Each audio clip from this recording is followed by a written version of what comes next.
What's going on, guys? DeMarco Crum here with DCConditioning.com. I want to talk to you guys about one of my favorite exercises in pretty much all the programs I do with everybody, the deadlift. Love deadlifts. It's one of my favorite exercises.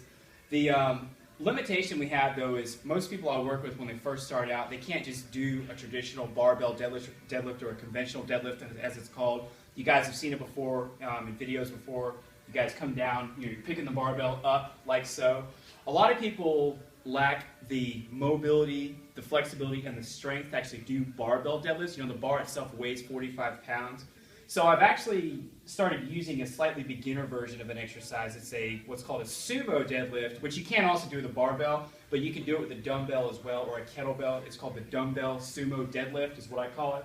And what this allows you to do is you can drop the weight, use something lighter that you can handle, and practice and get your form and technique down, get that mobility right, then you can switch over to the barbell. It's what I do with all of my clients. Shout out to Lena and Raven, who are smashing the weights right now on the barbell deadlift. And so they started off with the dumbbell, kettlebell deadlifts, and then we worked them up to the barbell. Now they're literally smashing hundreds of pounds of weight. So all you're going to do with this exercise is you're using a single dumbbell on the floor, sitting up like so. What this does is it allows you to come down and grab, and it's at just about the same height that the bar would be if the plates were on it. And that's the issue most people have is, like I said, is that range of motion, that flexibility. So the heavier dumbbells that you use, the higher up they sit, and mechanically it's easier to lift the weight, but then it's obviously heavier. So you can gradually progress yourself, which is awesome. There's literally a very straightforward progression sequence with it. But all you're going to do here, you're going to stand over the dumbbell, take your feet just a little bit outside of shoulder width stance, turning the toes out. I aim usually for anywhere from 15 to 30 degrees.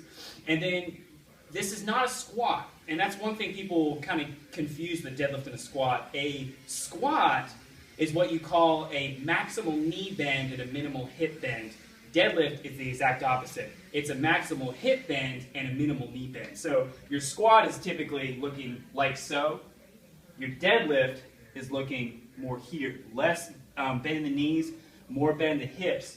The number one thing to focus on with the deadlift is to keep your back straight, keep that spine neutral. A lot of people, you guys have seen it on YouTube, Instagram, get those guys with all that weight on the bar, and then they end up rounding the back out. You want to shift your hips and butt back, and your chest up. That's going to straighten out your spine. So what you're going to do is you're going to bend down, keeping it straight.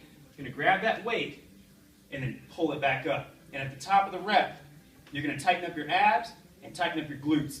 This exercise is not a back exercise. This is a hamstring and glute exercise. Those should be your prime movers. If you're feeling it in your back, you need to have somebody stand to the side of you, just like this phone is set up, so you can see the person's back and adjust accordingly. So a lot of times you'll see rounding at the back, or you'll even get the super flexible people that do what's called overarching. That's actually really bad too. Both of those put undue stress on your back, and you need to just get it in that nice neutral position. Tightening your abs, tightening your glutes will help kind of get everything in that neutral position, and then from there, you're just going to bend down, pick that weight up, tighten the glutes, and then repeat in a nice gradual manner. And that's it, guys. Go ahead and like, subscribe, and get on the channel. Welcome to DC Conditioning.